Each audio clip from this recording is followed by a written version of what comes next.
One of them was the financial strength rating of the insurance company instead of A+ down to A-, which apparently is the industry standing at this point in time. And then on the last item, it was asking for the removal of one phrase. Says all policies of insurance shall provide 30 days advance written notice to the township of cancellation or material adverse change of said insurance.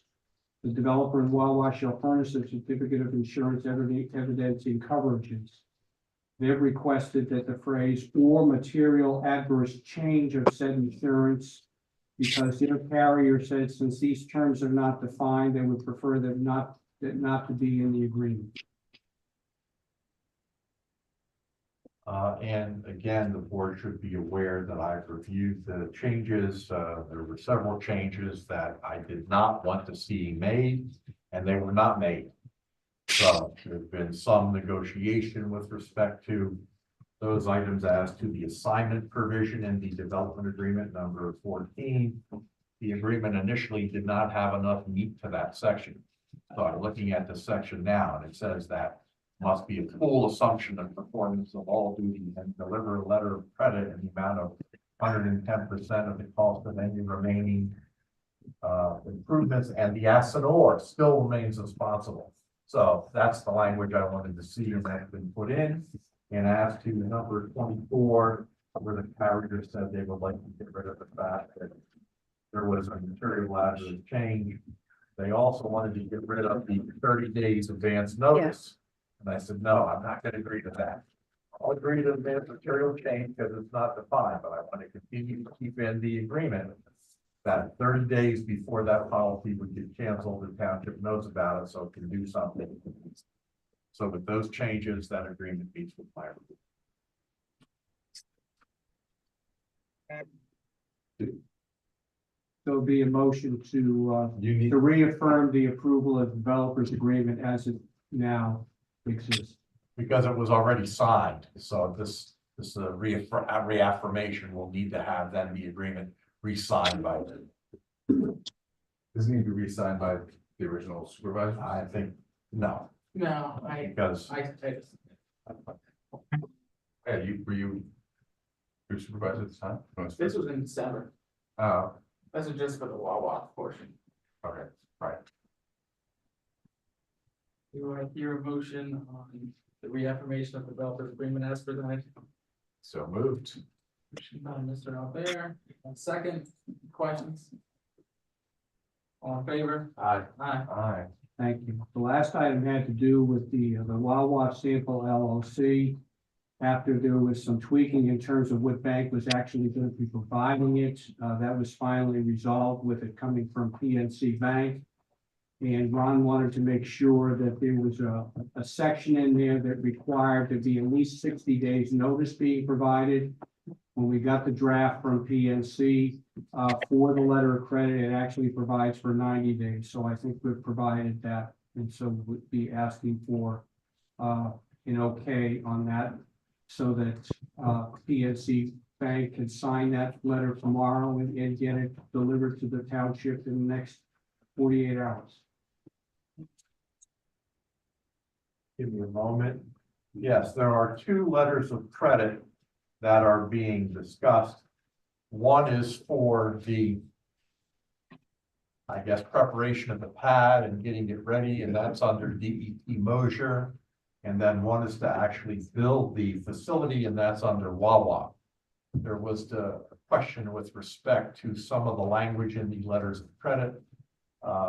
And both of them now say that the letters of credit will be automatically extended unless the bank gives the township notice 60 days, 90 days. I'm not sure if the one says 60, one says 90, but in any event, gives notice with respect to this matter so that the township can then take whatever steps are necessary.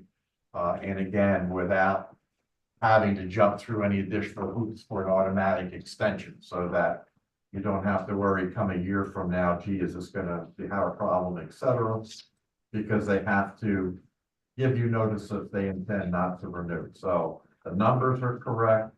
As far as I am concerned, the banks are fine. The one bank, I believe, for DEP Mosier is PNC. That's a well-known bank, in fact, my bank.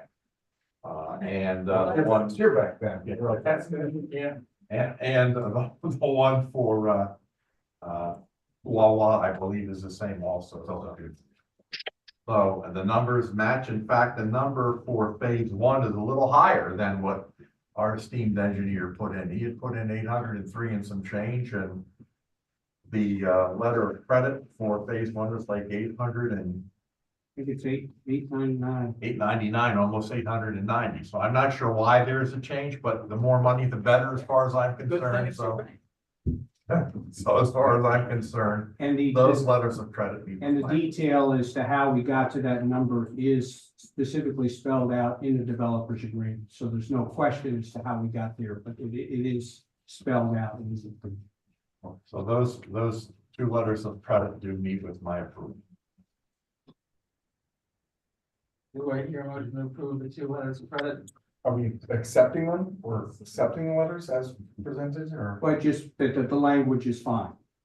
Yeah, they haven't issued yet. They wanted to make sure. So it would be the approval of the language of the revised or updated letters of credit. Go for it, Michael. Perfect, so moved. I'll do all the Wawa stuff tonight. Good. You'll get an apron at the grand opening for sure. Motion by Mr. Albert. Wait here a second. Second. Keep on at 11 time. Any questions? All in favor? Aye. Aye. The closing is scheduled for, tomorrow afternoon or, first thing Friday morning. Because one of the principles that has to be, that is a major part of the closing is getting on an airplane at 12:15 on Friday, so everything has to be resolved by that point in time. And then it'll be, Will it be done with a golden pen like the golden shovel for the groundbreaking? there'll be a cast of thousands, either in person or remotely as part of that closing. And then once that takes place, then there's over a dozen documents that have to be recorded in very specific order so that, we keep the people in Monroe County Recorder's Office happy. And I talked with Mr. Wolf today and reviewed that recording protocol with him and said that also was done. So unless there's any other questions. Quick, is the project looking to be completed, did I hear like September, something like that, or is it maybe a little later now? It'll be finished this year. Okay. Thanks. It's, when I talked to, our contact at Wawa, he said this is a high priority site for them and they have every intentions of having this facility open before the end of this year. While you're here, very quick question. Did you say this getting this year or repaving or before the summer or repaving Of of 209, 209? Like yeah, 8 inches or something, or like some, there's the top coat that has to go on there, And a like repaint. 1.5 to 2 inches. So that dog's breakfast that you see out there right Yeah. now, as far as line work is concerned, number Yeah. one, the contractor's been told about that by PennDOT, so they're gonna be working on trying to make that a little less is it, confusing for the driving public.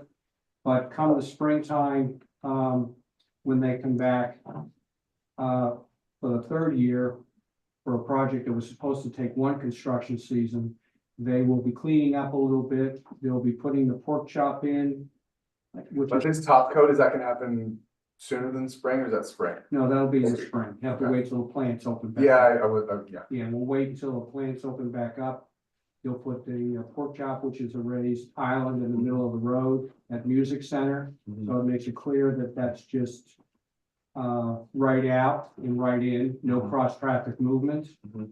And the same thing happens also for the driveway going into Odd Lot. And Dairy Queen too. Well, Dairy Queen is already done in such a way right, that the guide rail is already in existence. It has to be cleaned up a little bit, but that's already only right in, so.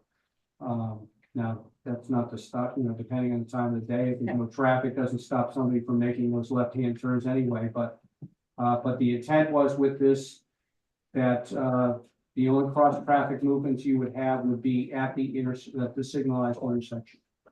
Is it cross traffic and on demand light? Yes, Okay, well, smart. there's some of that now, but there will also be some changes on that when your Go Green project gets underway. And the traffic light is on. Yeah. Thank you very much for your time. Okay, No. question. Debbie, you have No, I have a question. At the very end of where they did the new lane by St. Luke's, there's a little bit of a lift at the end there. If you're in the back of an ambulance, it's like riding in a capsized boat. So if somebody could kind of take a look at that, that would be very helpful. I can sort of look at it, but I'll tell you, the change of getting any paving work done now are slim to none, Okay, because the plants aren't open.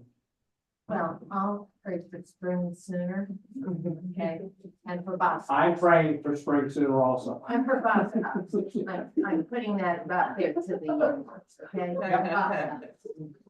I just want to thank the board. This is a very exciting time for us. This will really ignite the project. Even more so than when we started St. Luke's. So I think with this going and I think we're going to start seeing a lot of additional momentum to the project. Great, and thank you all for your support. It's been great. Good luck. Thank you. Okay, on to the appointments to the planning committee. This has been a topic of much deliberation because I think this might be the first time we have a record number of applicants. And it represents the change that's going on in the township because we're seeking to diversify these boards, but we're also seeking now, as we have a conservation and recreation director, augment the environmental aspect of our planning, so we have best management practices in place. So the board settled on Mr. James Munet and Dr. Nicole Carney for the planning commission, but would like to offer Mitch, who is on the planning commission currently, position on our environmental advisory council, which is reforming and seems to fit your background. And right now, we kind of want people that are not all from one space, so it'd be great to have a few be amenable. Awesome. Okay, so do I hear a motion to appoint Mr. Manette and Nicole Carney to the two open terms on the planning commission? Motion to approve. Motion by Mr. Levenheim. Here a second. Oh, second. Second, Mr. Albert. Questions? All in favor? Aye. Aye. Okay. Did I vote? Oh, I'm going You said Brian. aye. You said aye. I said aye, all right. All right, I want to be sure. Okay, next is the discussion of the noise and nuisance ordinance, which should be the last round before item G, where we get the technical review from the county planning commission. So we have that in front of us, and Julia, I know that you've kept everybody abreast of all the fun, so we only really have a few things to get through. Yes, for discussions from prior meetings and whatnot, the big changes that you'll see to this, obviously, we have a red line version and a clean version up on the website. And if you're on the mailing list, you should have received that email bright and early Monday morning when I finished everything. If you're not on the mailing list and you would like to be, please come give me your email and I'll get you on those updates.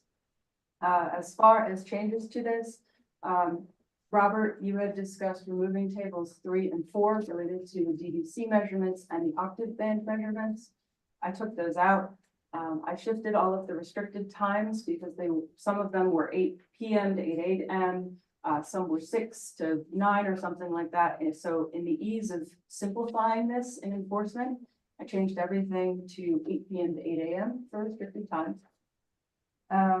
They say, what I have says 7. Not according to the tables, but if you go to section, Well, these are for different things that are not directly These are addressed. impulsive, Right, impulsive yeah, sounds. right, I'm looking under restricted uses and activities, chapter 10, section 306. All of those have been shifted to 8 to 8. One of the other things that I did, Ron had mentioned his concern regarding serving the property owner when something was occurring. Ken actually brought up a great counterpoint. That what happens if there is a noise violation going on in a public road? Serving the township is not going to do anything, in that regard, so I did add a third item where we can hand the letter to the violator. That may not hold up in court as far as, because you're supposed to notify the property owner. But when you're in a public right of way, I figured adding that single section would give us a little more leeway to act. Lastly, I did add a small brand new section. There have been so many discussions about, oh, what if somebody gets exempted under this portion or can get away with this because of this? So under the restricted uses section, the first bullet point is entirely new. And what that suggests, is any noise measured at 120 decibels or higher at any property line shall be considered a violation of this ordinance, even if it's permitted elsewhere, unless it's an emergency and emergency work is going on. I'm hoping that this acts as the catch-all. So if we've missed something, or if somebody says, oh, I'm exempt under this section, we have this clause to fall back on. Which one? You're looking under section 306, restricted uses and activities, item A. Oh, if anything's over one, yeah. Right, Yep. so this Doesn't is matter, something, it's crazy loud. yeah, and like this way, it doesn't matter if someone goes, hey, I'm just running the lawnmower that I decided to put like a Chevy engine in without a muffler. This at least prevents that. This is, I believe, probably close to the first time Ron and John are looking at this and would very much like your comments on this. This was actually kicked out to me by a friend who does zoning and building code work over in Seattle. So would really love your thoughts, or anybody else's thoughts in the audience. I don't know if anyone else has had some time to review the changes that I've made. If you have any other comments or questions, we would love to hear them. And it sounds like Rob does, and since Jacob stepped out for a moment, Rob, what's going on? Hi, thanks, everybody. I appreciate your concern for something that's rather onerous. Relative to Mr. Chamberlain and myself, we have a 6-year issue going on. And I was wondering, one thing that concerns me is in item B, let me just get back to where I was reading so I could read you what he's written. There are a couple of strikeouts that red lines that I'm curious about as to why. It's something saying that at all other times, it is, let me get to your verbiage. At all other times, limits set forth do not apply. I understand construction makes noise. I had a tree come through my house, had a fire, had to rebuild my house. Kermit lives next door to me. 6 months, my house is back to normal, kind of. It was in the pandemic, so that wasn't quite normal. But we have a project going on next door to us. That's been a 6-year DIY project. It's not like a contractor wants to come in, make noise and leave and get paid. This has been an ongoing, growing tumor in our neighborhood. And so what I want to ask is about striking through, on federal holidays and weekends. That seems to be an issue. Could there be a time frame for when construction noise can be made so that things don't go on for 6 years ad infinitum and they're not done yet? So if a contractor goes in, yeah, you gotta make some noise. Big machines come in, there's hammering, there's sawing, there's trucks coming up and down, and then they leave and things go normal again. But when it's an ongoing event, maybe a time frame should be considered. I also want to respectfully point out that the 10 dB differential between exterior and interior, most people can't even discern a 2 dB or 3 dB differential. So 10 dB inside and 10 dB versus outside, it seems to me maybe that's too small of a delta. Also on item H, something about animals, you have people who, I love chickens, I love chicken and eggs, but I got a rooster next door that crows 30 times an hour all day long. Roosters are not allowed in the township. Really? That's good to know, because I'm gonna tell somebody that, and now we can make soup. The next one is, Not allowed in an R1. yeah. They're allowed on farm. This is on a 2-acre lot, sir. Yeah, no, I know. I'm just saying. Ken has always said roosters Yeah, no, are you not can't- allowed. Can't have them at all. Okay, Yeah. I just thought it was. I think chickens, but not roofs. Chickens, but not roofs. And also I was gonna ask, is this construction project, does he have a building permit? There's a permit and it's got a 3-year term on it, but it's been an ongoing DIY. Yeah, I got So it. it started in 2017 and it's still rolling through. And we got another, you got an update. It's a mess. Yeah. You know, and the legality of what's going on where I've been told to my face that there's a business being run out of this property and then denying it to Ken. We have an attorney dealing with the legality of that currently. Okay. What I'm looking to do is to, you know, bring some teeth into the ordinance. Okay, I'd like to ask that perhaps the all other times, the limits set forth do not apply. Maybe it needs to be considered because I've sat every federal holiday, I sit in my backyard or I sit in my house with the doors closed and the windows closed because of the noise, the incessant noise going on next door. And we are about to lose our shit, if you pardon my use of the word. So that at all other times, then that strike through, then we look at that. I mean, I have a lawnmower, I have a leaf blower, we have snow blowers, we make noise because we have property. But when something goes on for such a long term and it's beyond abusive, you know, like I said, contractors come in and they want to get paid and they want to go home or on to the next job. When somebody has, you know, arc welders and forklifts and they're claiming not to run a business, but they're there and they run all the time. This is a really onerous particular case. It's the exception to the rule. Unfortunately, it's right next door to us and 75 feet off my bedroom. Maybe what we need is to define the lengths that the permits are valid for differently. I'm not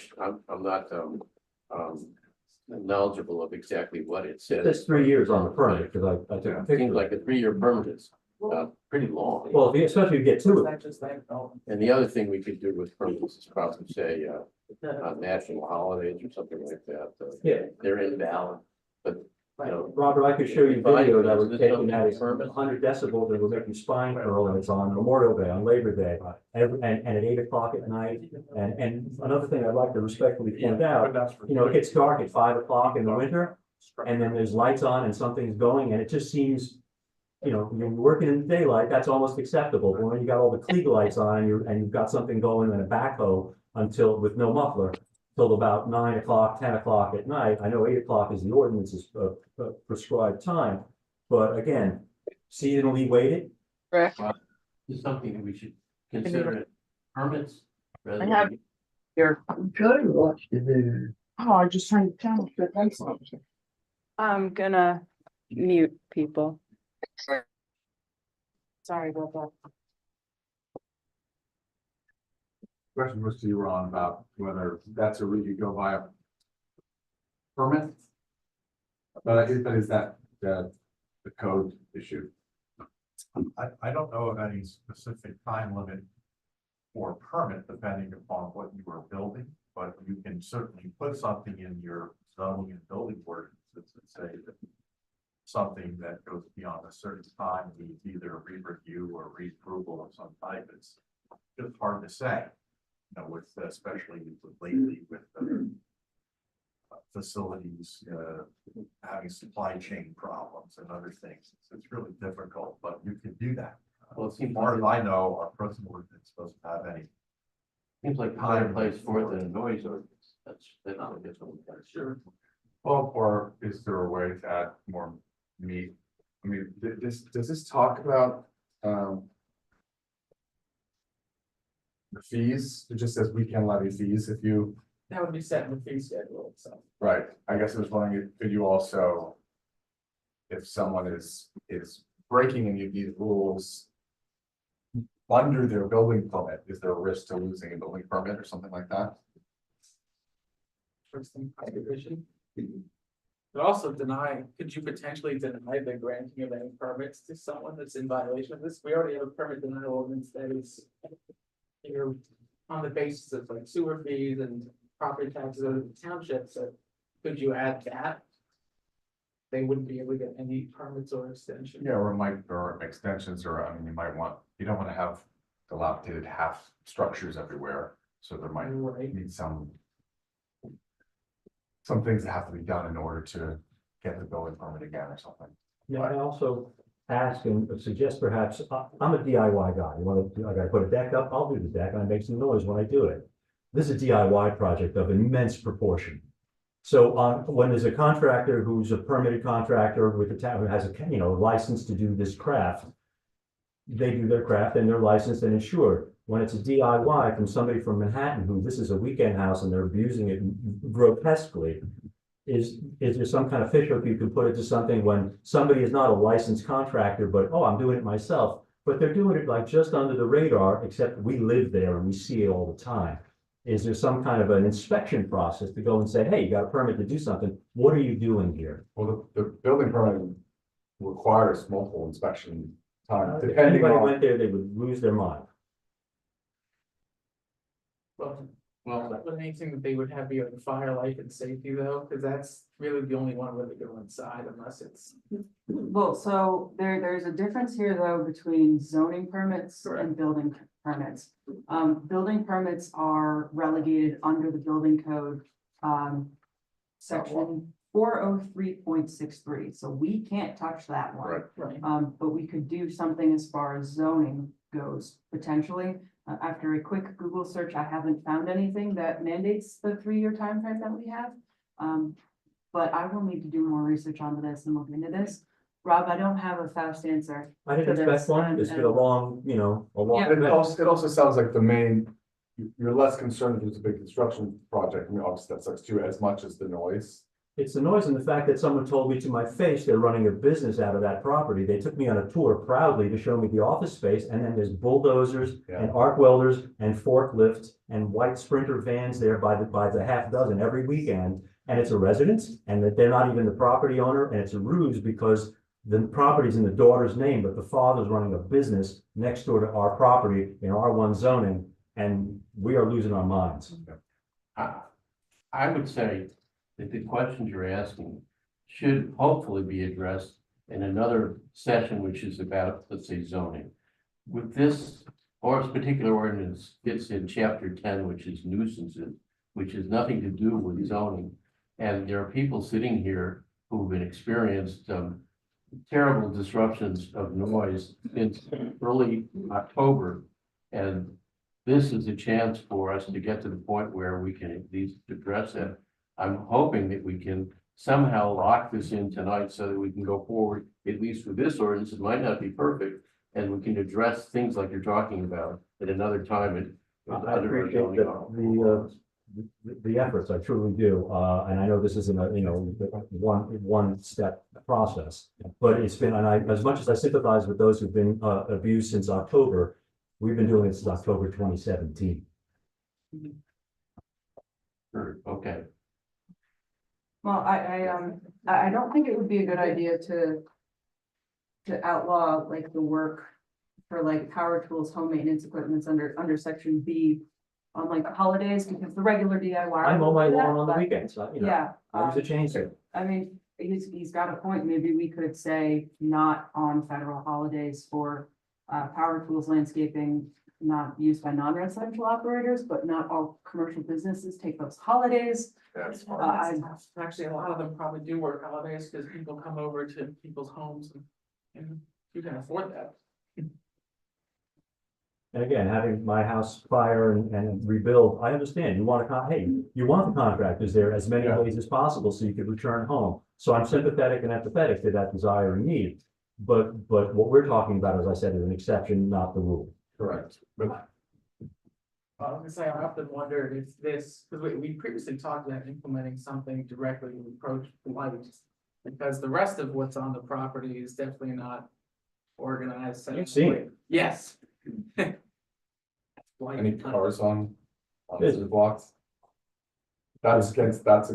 There's vans with no license plates that have mold on them. There's scaffolding that's been there. There's stone work that has been there. There's windows, there's doors from the window company that they run in Manhattan. This is their junkyard. And Ken has been there.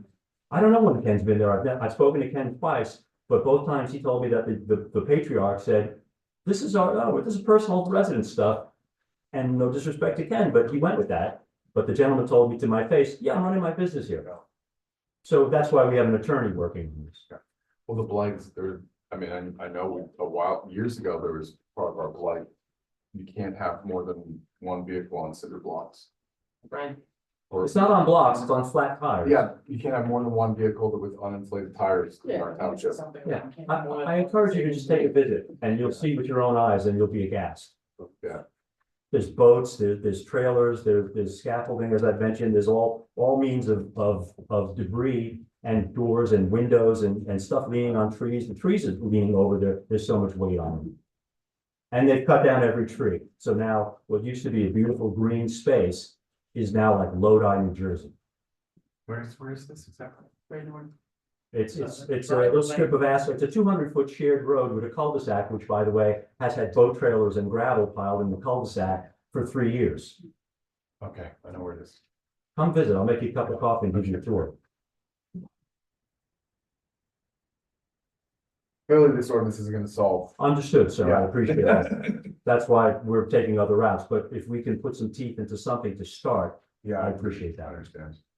I'm sorry for being a No, little. No, I over the understand. top. You're angry. I get it. You're totally fine. No worries. Thank you. A comment, is it Ron? Me, Rob. Rob, sorry. The zoning or the noise ordinance, would give someone from the township the opportunity to show up, right? I mean, if he's making that kind of noise, it could get somebody there on a regular basis, which may then lead to what's going, like discovery of what's actually happening there and a good set of, a township set of eyes to what's truly happening there in an official capacity. One thing Is that, that a reasonable? one thing to statement? understand too is, since this will not be in chapter 27, which is the zoning ordinance, we don't have to follow the citation procedures of zoning. And just to give you an example, Ken cited I'll give you another example. This happened in Lake Valhalla of someone who was cited for various violations. That was in September or October. Finally, it came to court sometime this month, in the last couple of weeks. What was the fine? $25. So that's what happens. This way we can set what the fine schedule is, and it can be let's say, assessed immediately. We don't have to go through that period. So that's why this noise ordinance, which is it's really noise nuisance. It's under our chapter 10 nuisances, is a good thing to try to have some kind of a jurisdiction over this stuff and be able to have teeth in it. May not be It's a perfect, but it's proverbial pretty foot in good. the door. Right? Maybe? Technically, the zoning officer can go to anywhere where there's a complaint. So, Does Ken publish his work-related activity? Published, yeah, report, yeah. Report. There's no formal report that it's not like a police law. On an inspection or case by case basis.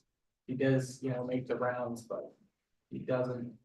Generally, people are given the due process of notice on the first instance, things like that. So if I wanted to find out what's going on with this gentleman's case or any individual case, is there a way for? I can answer that. You would not be allowed to, because when a case is active, we are not allowed to inform members of the public what's going on. The reason that we are not allowed to do that is because, let's say I talk to Rob, I'm going, yeah, no, we're having this problem. And then I come over to you and I tell you what's going on. That compromises you as a witness if you witnessed something going on his property. So when we got to the MGJs, I wouldn't be able to call you because you knew what was going on. So by keeping these things behind closed doors, we are actually protecting the township's ability to pursue and find people for what they're doing wrong. I just wanted to go back to my usual issue with the music. And on 306E, I was confused with the new draft because it was added all establishments with liquor licenses that have music are required to follow regulations set by the Pennsylvania Liquor Control Board. But I thought that it was going to be under you know, the ordinance, the previous ordinance, which is also here in table one, the decibel reading is at 65 and 7 a.m. to 10 p.m. And then we also 50 decibels. So I'm a little confused by the addition of that sensor. I put that in there because I believe it was the planning commission that said it should follow the LCD. So that might have been my misunderstanding of where that was supposed to. Well, Misunderstanding, that was generally what most members of both boards had said, only because we weren't essentially preempted, right? You know. I don't think we have, I mean, the reality is, I don't think you're allowed to preempt the PLCB if yours is more strict, the township's allowed to make it more strict.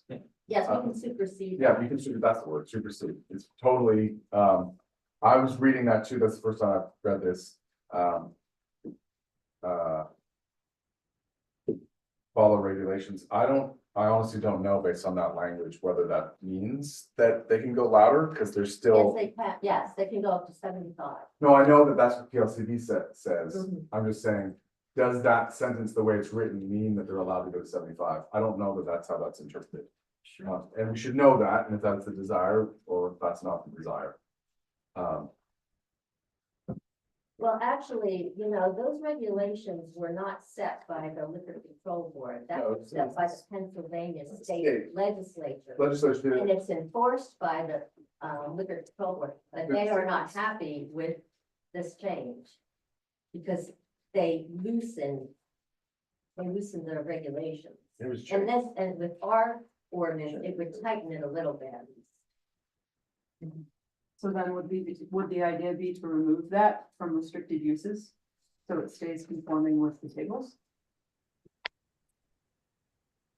I think you would have to, other than that, I interpret it to be that the 75 decibels by the LCD is the standard under that section. So this is that one. That would be by the table. If we He's just- suggesting if we want to keep it at 65, we should strike Right. out, Strike out E, correct. that's what I was thinking.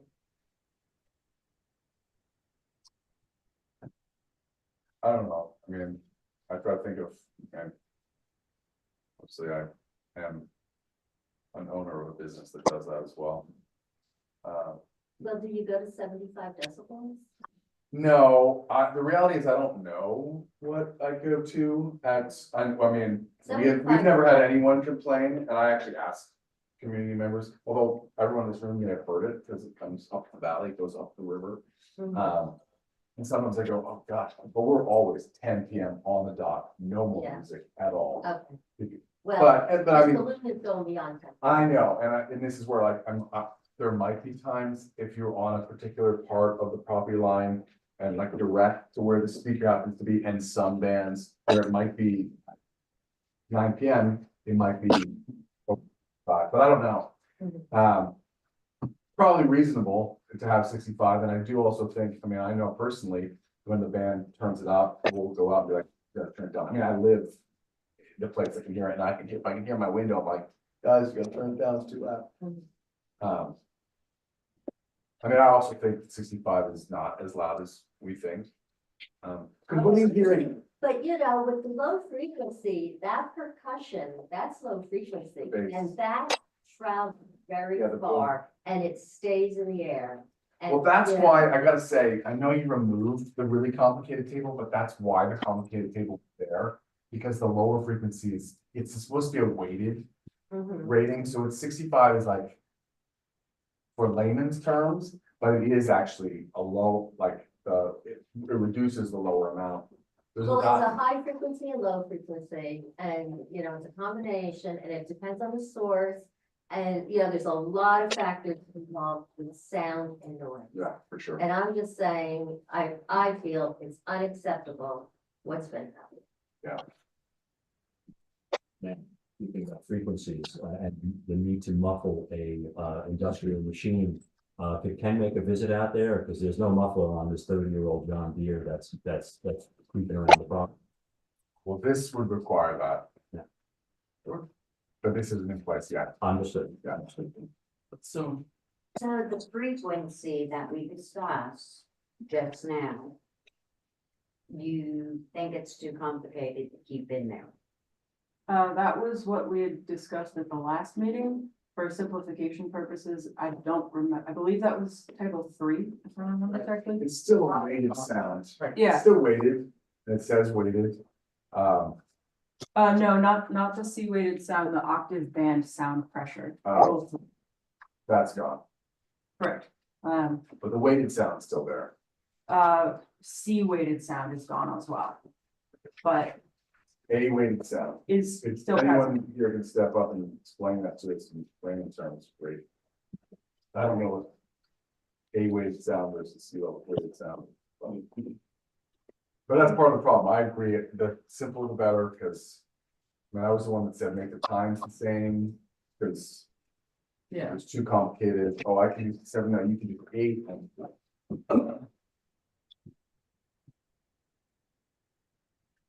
Can you explain again, page 7 and 306? You said you changed it for what purpose? Because to me, if I read it, it sounds confusing.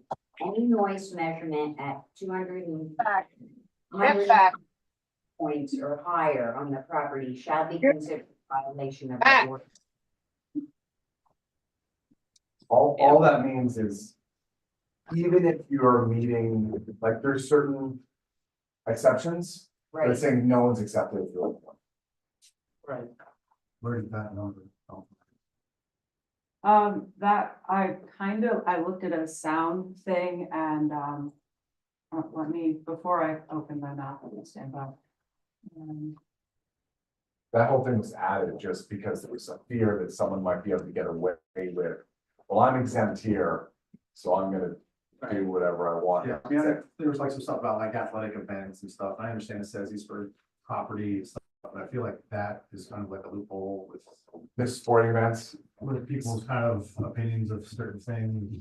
Well, and that's actually. Excessively high. Right, and that's why I changed that. So any noise resulting from an athletic or recreational event hosted on property owned by ESASD, that prevents that from, someone forming an LLC and saying, hey, we are a nonprofit organization, drums for everyone, setting up on a random field and causing chaos.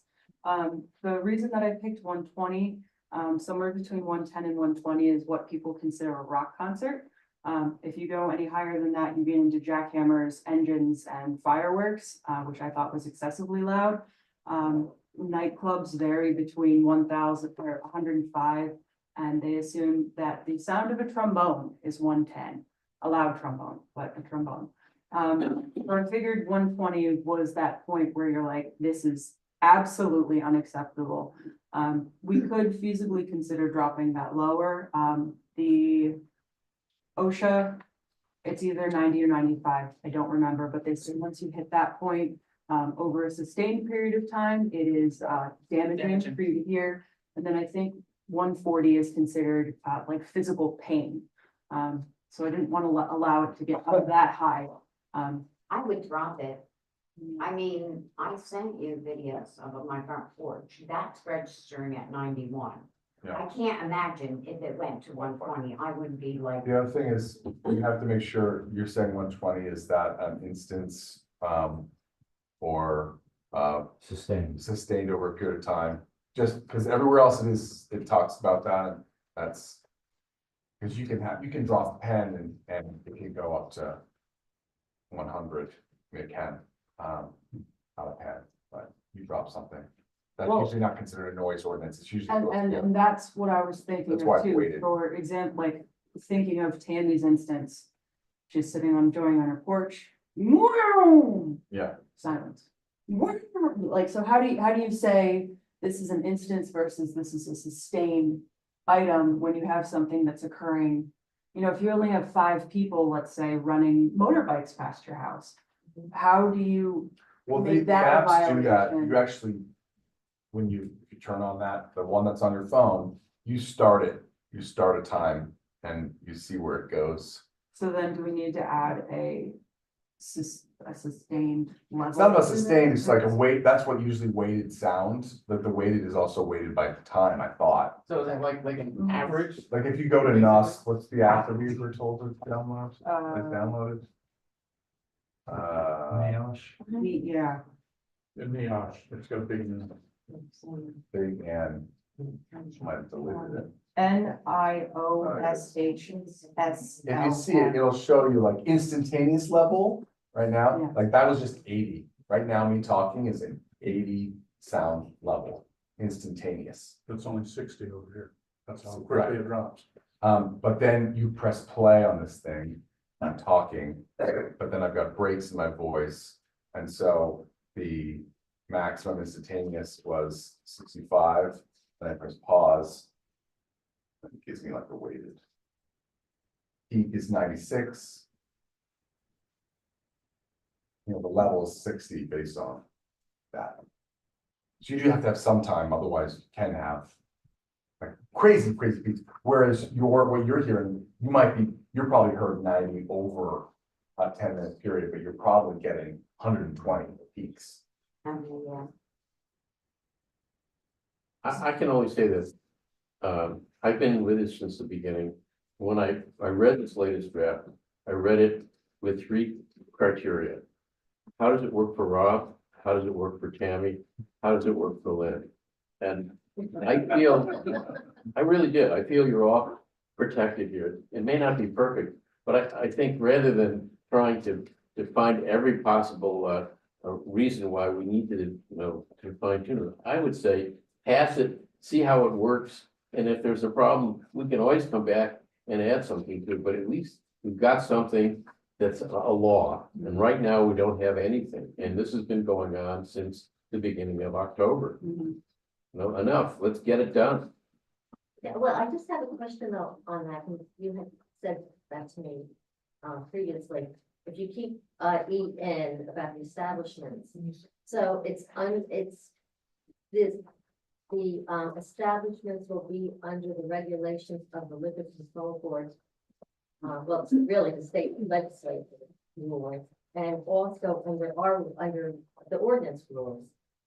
If we're sort of in conflict, that's the only thing I'm wondering. Well, the way I read it, and I may be wrong, is saying whatever the Liquor Control Board says, whatever they're doing at whatever, music venue, it's what comes over your property line. If it's over 65, we can cite them, and it's outside the law.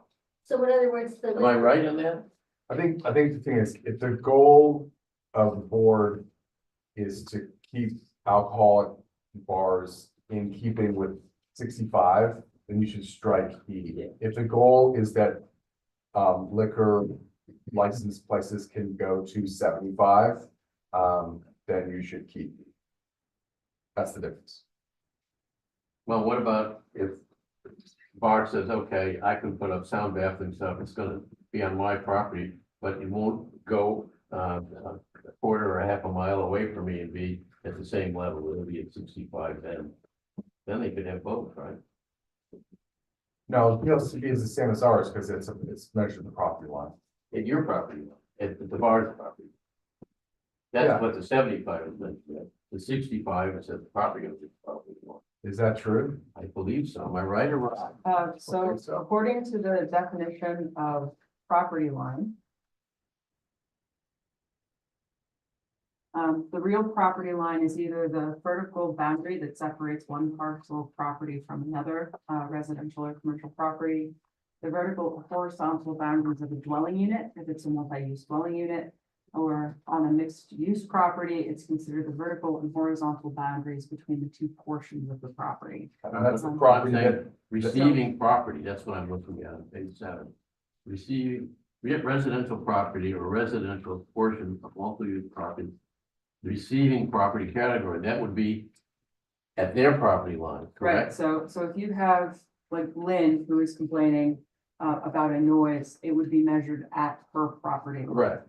So it wouldn't matter, they can be, at some bar, they can have a noise level of 75, but if it's 65 at hers, that's what we're concerned about, right? Under the assumption that nobody between the bar and Lynn is also angry. Because if the person, let's say, who is adjacent to the bar says something, goes, hey, this is too loud, and we measure it, it would be measured at their property line then.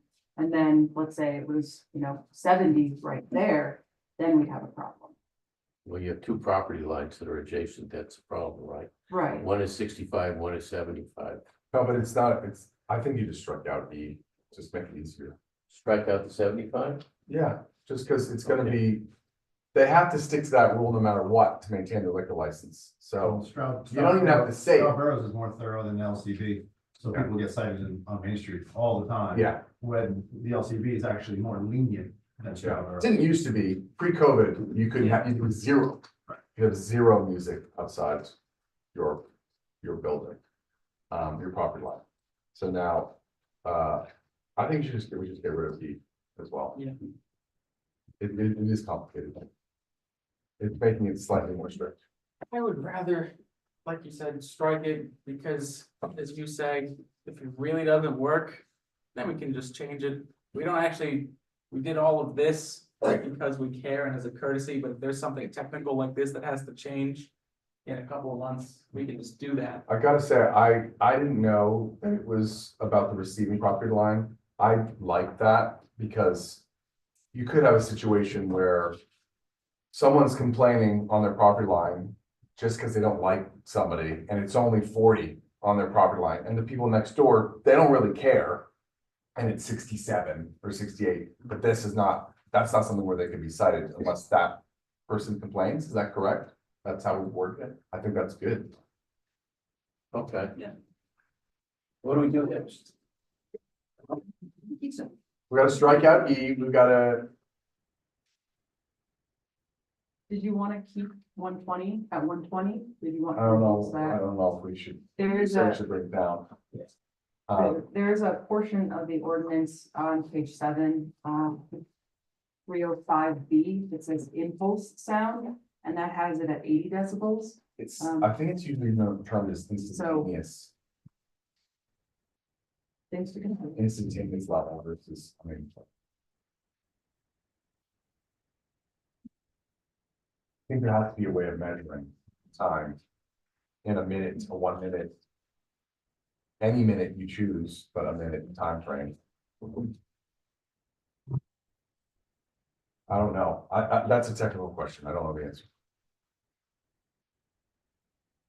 John? I mean, I'm just wondering, it seems very high for me, since they're saying, if you look in anything, it tells you about where it's harmful to your ears. I don't want my eardrums to burst before I can say, okay, you're fine, it's. This isn't about your case, they're kept to 65 for what you're saying. This is if. I mean, this is something for like, It's put in right behind it, it's confusing. well, I was gonna recommend that be put at the end. Also, I think that'd be a lot less confusing. If it's Yeah. all these things, plus. If you're not, doesn't matter, even if you're a snowmaking company, you still cannot do this, or. If you're a government entity, you're still not allowed to do 120. If you're, have a special waiver, you're still okay. If you're an airplane or helicopter. Man, I think that's good, move it at the end, because it's it's, just clear, I just clear. keep rereading it, Yeah. it's very confusing. So, okay. Because you're sort of saying, if not these things at the beginning, yeah. Does that make sense? I think Mr. Chairman, what's the next step? Do we vote to send this to the Monroe County Planning Commission? Were there any other things that the board wanted to see changed? You're sending it to the planning commission. To the You have county, to put in county how plan. you're going to, like. How you're the amount that you're going to find them at, you also have to put, No, we do that on an annual basis, the fee schedule. Right, okay, and then do you have to put. How you come to that, like I said, mine will happen mostly weekends. You have to put in, Yeah, someone will be available, how, no, Does all the of that would person be do it? administrative, yeah. So- Okay. So that doesn't. I have just to want to be make done. sure you include everything. Definitely, no, so, Okay. so I would say, unless Michael or Robert, you have anything else that you want to mention about changing this document, the I county think planning one commission. thing, yeah, there is one thing. I do think I want to make sure we understand the difference between instantaneous and what does weighted mean a certain time? I believe it's a technical issue that I'm sure PSATs can assist with. Does that make sense, Julia? Yes. But I would say ensuring that that language is in there, I'm happy to move it forward. Yeah, because I think, so we'll conclude the discussion at this point, so then next I would entertain a motion to request a review from the Monroe County Planning Commission. We only do it when you ask. I'll make the motion. Okay, motion from Mr. Levin, I'll do it here. Second. Can I say, well, second first? Second, Mr. And then Leclerc. I have a comment with the board's, or the chair's permission. Sure. We have any?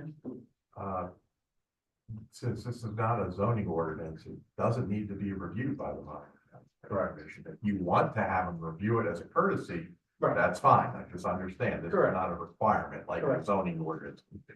Okay. It also means, the good thing is it means if they make some suggestions and we want to make tweaks, we don't have to send it back to them. Right, again. you don't have to go back That's more again. important, I think, because Right.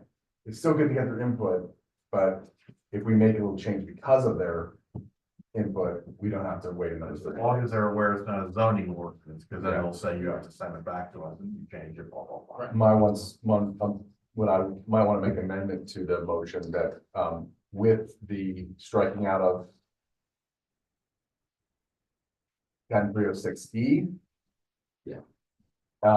And with, potentially a need for a slight tweak just to clarify, whether it should be instantaneous, whether the weighted sound level is measured as instantaneous or by some standardized time frame.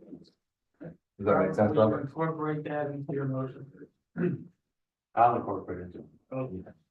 I will continue to second that. Yes. Okay, all in favor? Aye. Aye. Right. Next is the Board of. It's a big step forward, folks. Yeah. Let me know that the guy that owns the brewery moved to strike out the liquor.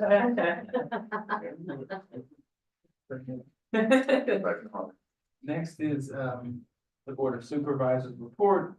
I do not have anything specific there, other than that I appreciate that we got a lot of engagement with this, and this is gonna come to a resolution at some point. Anybody else have anything they wanted to say about? Wait, do we have to do this? We do that already? No, that we don't. That we did an executive session. Well, that's just an advertisement, that doesn't actually. Oh, advertising. Okay. Nothing, It was an HR thing. No, nothing. Robert? Nothing. Okay, we don't have any bills. Any public comment that wasn't on the agenda? Want to come up? And may I have your name, please, sir? Eric, E-R-E-K. Last name T-E-A-Y. Thank you. So I had a question. I know that back on December 13th, there was a declaratory judgment about the supervisor meeting for considering authorizing declaratory judgment action via the HOA, PRD road safety. Was just curious kind of what the outcome of what that was. And, what we can expect from the township from that, or where that might be going, just to get an update on that. We're still in discussions on strategy on that and the best way to move forward at this point. Let me say, I mean, we had announced that we've had 3 executive sessions on public safety, legal deliberation. Okay. Yeah. Do we have any kind of timeline, or we think we might have some kind of ruling on that, or? We're waiting, well, in terms of rulings now, but we really need more detail from PSATs and. that we PSAT cover. is the, Pennsylvania State Association of Township Supervisors. we're just looking at what is normal across the state as it relates to road safety, townships and PRDs. Okay, so you need more information before. Yeah, we're just a little uncharted water and don't want to. Do you live in Something we're not allowed an to area do. that's affected? I do, yeah, so I live in an area that would be affected by this, and that's sort of why I was asking, because it's come up, this part of like the HOA in which I live. Yeah, so, and on a side note about that, I don't know if this is, comment on or anything, if it were to be decided that the township has, jurisdiction or some kind of ability to dictate safety on HOA or PRD roads, Does that change anything in regards to enforcement from police or anything like that? If the township has a say in safety, does that also mean that the state police have a say in safety and enforcement? Anything that we'd be discussing is really more on the engineering end of the safety and not necessarily legal enforcement of that. Okay, it's kind of like the same way, I mean, if I can say it, you still need a building permit and to abide by building codes for the safety. So that you don't fall through, or someone walking on your property doesn't fall through your building or whatever. So that's the sort of level of discussion we'll be having around. More like meeting codes and meeting requirements as opposed to responsibilities and accountabilities. Okay. Thank you, appreciate it. Thank you.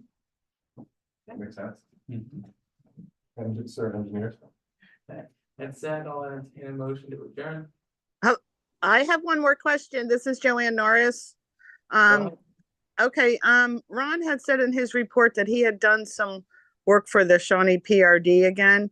And I was just wondering what is going on that we need to stay abreast of? What is going, because I was reading some of the stuff on the website there. I mean, like right now, I'm more concerned about the stormwater management and what's going on there now and what the proposal would be, because there's one letter was like 05 to, it was to C&M, and then it said it was revised in 2023 to Ted Hunter. So, I mean, it's kind of weird, an 05 letter gets revised in 2023. So I just wanted to know, can you tell me, Ron, like what has been happening in your world with the PRD? What is it that is being reviewed?